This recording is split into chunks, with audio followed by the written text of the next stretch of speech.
আসসালামু আলাইকুম স্যার। ওয়ালাইকুম আসসালাম। স্যার আপনার একটা কথা কইতাম, যদি কিছু মনে না করতেন। হ্যাঁ বলো। স্যার আজকে 2 দিন যাবত আমি না খাওয়া, আমাকে একটা কাজের ব্যবস্থা করে দেন না? তুমি 2 দিন ধরে না খাওয়া? সত্যি বলতেছো? হ স্যার, আমি সত্যি কইতাছি। আচ্ছা এদিকে বসো। চাচা একটা রুটি একটা কলা দেন তো। হ্যাঁ না, খাও।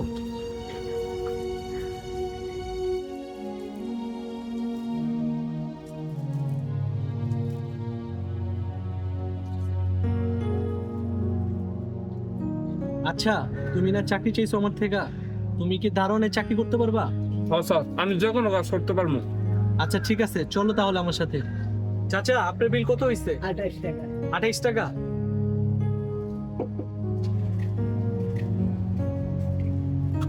এই চলো তুমি আমার সাথে আসো। ম্যাডাম আসসালামু আলাইকুম। ওয়ালাইকুম আসসালাম। ম্যাডাম আপনার না জানেন একটা কাজ করে ফেলছি। কি কাজ? ম্যাডাম আপনি কি অসুস্থ নাকি? হ্যাঁ, একটু শীত শীত লাগতেছে, মনে হয় জ্বর বসবে। তো কি কাজ করলেন? ম্যাডাম আমাদের গেটের জন্য একটা নতুন দারোয়ান রাখছে। ভালো করছেন। ম্যাডাম আপনি শরীরের দিকে খেয়াল রেখে আজকে তাহলে আমি আসি। আচ্ছা। ম্যাডাম আসসালামু আলাইকুম। এই দারোয়ান, দারোয়ান, এই দারোয়ানের বাচ্চা, দারোয়ান। আসসালামু আলাইকুম স্যার। এই দারোয়ানের বাচ্চা, তুই কাজ থেকে ঘুমাইতেছস? আমি যে কতক্ষণ ধরে তোরা গেট বাইরে যাচ্ছি, তুই কই ছিলি? তোর কি এই খেয়াল আছে আমি যে বৃষ্টিতে ভিজতেছিলাম? না স্যার, আমি ঘুমাইতেছিলাম না, আমি স্যার নামাজ পড়তেছিলাম। সব কাজ ফাঁকি দেওয়ার দান্দা না? তোরা চাকরি করতে মন তুই ভাইরা?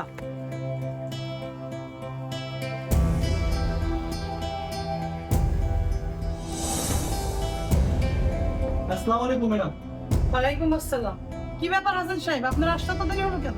আধা ঘন্টা বাড়ি গেটের নিচে দাঁড়ায় ছিলাম, ওই দাঁড়ানোর বাচ্চা গেটই খোলে নাই। আর ও শুধু কাজে ফাঁকি দেয়, এই জন্য ওরা কাজের থেকে না করে গেছে। আর ম্যাডাম আপনি কোনো চিন্তা করেন না, আমি ভালো দেখে একটা দারোয়ান রাখবো। আচ্ছা ঠিক আছে, ওই টেবিলের উপর ফাইল রাখা আছে, ফাইলটা আপনি নিয়ে যান। Okay madam. ম্যাডাম আসসালামু আলাইকুম।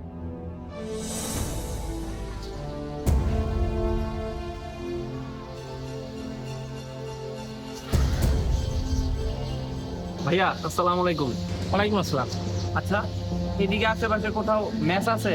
আমার একটা সিট দরকার। গ্রাম থেকে নতুন আসছো? না ভাই, আমি গ্রাম থেকে আসি নাই। আমি একটা বাসায় দারোয়ানি চাকরি করতাম, হঠাৎ আমার চাকরিটা চলে গেছে। ওই বাসায় আমার থাকা খাওয়ার ব্যবস্থা ছিল। একটা ম্যাচে সিট পাইলে আমি একটা কাজ বাজ খুঁজে নিতাম। আমি তো মেসে থাকি, ওখানে একটা সিট খালি আছে, তুমি চাইলে আমার সাথে থাকতে পারবে। তাহলে তো ভাই ভালোই হয়। সিট ভাড়া কত পড়বো? আমি ভাই গরিব টরিব মানুষ, আমার কাছে 1000-10 টাকা আছে। যতদিন আমি কাজ বাজ না পাই, এই টাকা দিয়ে আমার চলা লাগবো ভাই। আজকে এদেরই মুরগি বানাইতে না, খরচ বেশি পারবে না, চলো আমার সাথে। আসো ভাই, ভিতরে আসো। আমরা বেসারাল মানুষ তো, এইখানেই থাকি, চোখি টোখি কিছু নাই।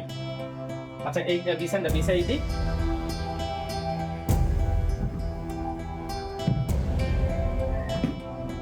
দাও ভাই, ব্যাগটা তোমার এইদিকে দাও। এই ব্যাগটা এখানে থাক। হ্যাঁ,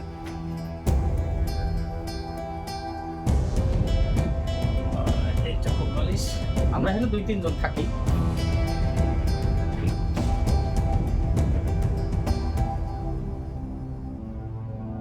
এই যে শুরু করো।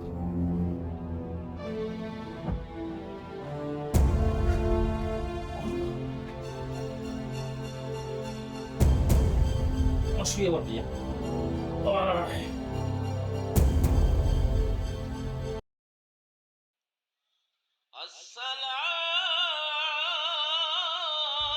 আজান দিয়ে দিছে,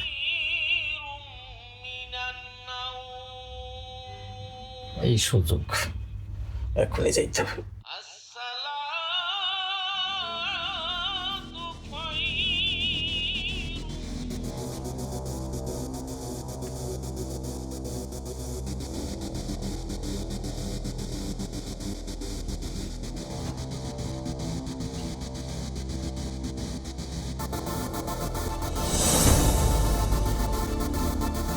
এই ভাই ভাই এই আপনি কে?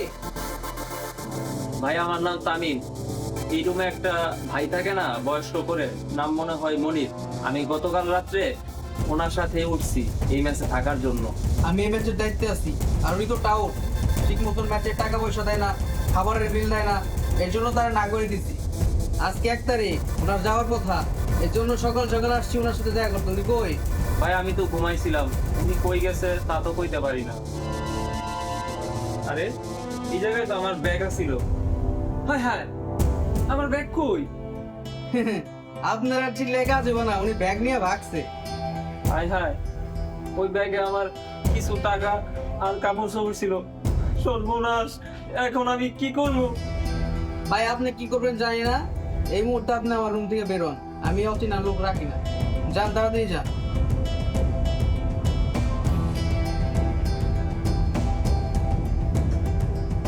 যত সব বাট পাড়া এসে পরে আমার কপালে। হ্যাঁ বস, এই আসছি। বেরো বাসা থেকে। আরে দোস্ত, কি অবস্থা, কেমন আছো? এই ভাই কে আপনি? আরে ভাই আমার ভুল হয়েছে। ভুল হয়েছে মানে কে আপনি? বাসা কই? ভাই আমার ভুল হয়েছে।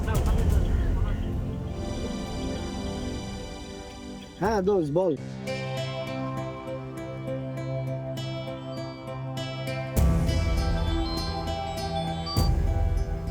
হ্যালো মা, আসসালামু আলাইকুম। ওয়ালাইকুম আসসালাম। বাবা তুই কেমন আছো? মা আমি অনেক ভালো আছি, তুমি কেমন আছো? আমিও ভালো আছি বাবা। তুই দুপুরে খাইছো? হ মা, আমি খাইছি, তুমি খাইছো? না বাবা, বাবা আমার তো ওষুধ শেষ হয়ে গেছে গা। আমি তো ওষুধ খাইতে পারতাছি না, আমার ওষুধটা তো বাইরে গেছে গা। বাবা আমি যদি ওষুধ না খাই বাবা, তাহলে তো আমার অনেক কষ্ট হইতাছে। যেমনি পারস বাবা, তুই আমার ওষুধটা একা পাড়া। মা কয়দিন ধরে ওষুধ খাই না বাজার। এই বেড়াদি মশাই তো গড়ি, এখানে ব্যাপক সমস্যাই আছে। তাই বেড়ারে মোবাইলে দিয়ে গেল। ও ভাই, আমার মোবাইল চোরে লই যায়, আমি আলাপ পান না, আমি কোন জ্ঞানে থাকেন ধরেন। কি হয়েছে ভাই, আমার মন খারাপ কে? ভাই আমি অনেক বিপদে আছি ভাই। আমার আম্মা অসুস্থ, কিন্তু আমি আমার আম্মার অসুস্থতার জন্য ওষুধ কিনতে পারতাছি না। ঢাকায় আসছি কাজের খোঁজে, কাজ করছি এক জায়গায়, কিন্তু কাজ করার পরে ঘাড় ধাক্কা দিয়ে আমার কাজ থেকে বাইক করে দিয়েছে। ভাই একটা ম্যাচে উঠছিলাম, ওই ম্যাচে আমি যেই লোকের কাছে থাকতাম, ওই লোকে আমার কাপড় চোপড় টাকা পয়সা আমার সমস্ত জিনিসপত্র চুরি করে নিয়ে গেছে গা। এখন বাসায় আমার অসুস্থ মা, আমি আমার মায়ের জন্য ভাই কেমনে ওষুধ কিনবো কোন? আমি অনেক মুসিবতে আছি ভাই। আরে ভাই, তাহলে আমি তো অনেক সমস্যায় আছেন ভাই। আপনার এই দুনিয়ায় তো আমার মায় আছে, আর মোর এই দুনিয়ায় কেউ নাই। আপনার মা আর ওষুধ কিনতে কয় টাকা লাগে? প্রতি মাসে আমার মায়ের ওষুধ কিনতে 6,000 টাকা লাগে। মইও গরিব মেনু বুঝছেন, আমার মার ওষুধ কেনার লাগে অত টাকা তো আর দিতে পারবো না ভাই। এর মধ্যে এই 2,000 টাকা আছে ভাই, এইটা নিয়ে আমার মায়ের ওষুধ কিনে দিন ভাই আমি এই পর্যন্ত যত জায়গায় গেছি অবহেলা আর ধোঁকা ছাড়া কিছুই পাই নাই। এই প্রথমবার আপনার মতো একজন ভালো মানুষ পাইলাম ভাই। আপনি আমারে এই 2,000 টাকা দিয়ে যে কত বড় উপকার করছেন সেটা হয়তো ভাই আপনি নিজেও জানেন না। ভাই। শোনেন, এই জীবনে বহুত পাপ করছি, আমার মায়ের 2,000 টাকা দিয়ে যদি একটু পাপটা মোচন হয় তো ভাই একটু সাবধানে থাকেন। মন না আন কোনো ব্যাপার কি এত আবার ভালো না। তো যাই ভাই, কাম আছে বুঝছেন।